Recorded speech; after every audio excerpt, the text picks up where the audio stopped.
How would you describe what happened, Gary, between Aaron Donald and the Cincinnati Bengals? Dan, when these teams get together for joint practices, it always sounds like a great idea. And that first day, everyone's enthusiastic. It's great to be going against an opponent other than your teammate. But when it gets to the second day, frustration sets in. And, the Bengals talked about, at least Zach Taylor talked about, the Super Bowl was behind them.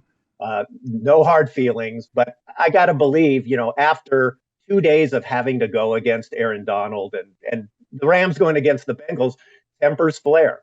And, Aaron Donald was in the middle of what was happening, but he was not the only one. There was punches thrown, people kicking, people shoving.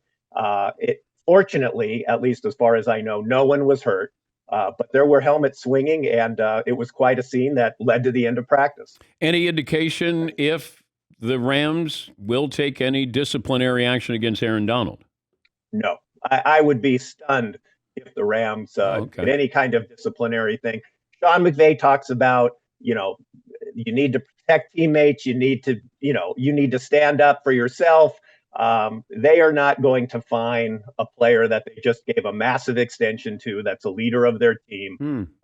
In some way, I'm sure McVay came away from that with a little bit of, I don't want to say pride, but I'm sure he walked away with, my guys stood up for each other. And even though his attitude is nothing to see here, we've forgotten about it in 30 seconds.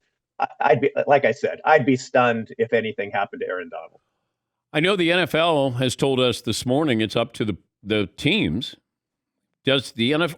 Okay, what's the difference between Aaron Donald swinging helmets and Myles Garrett doing something on national TV during the regular season?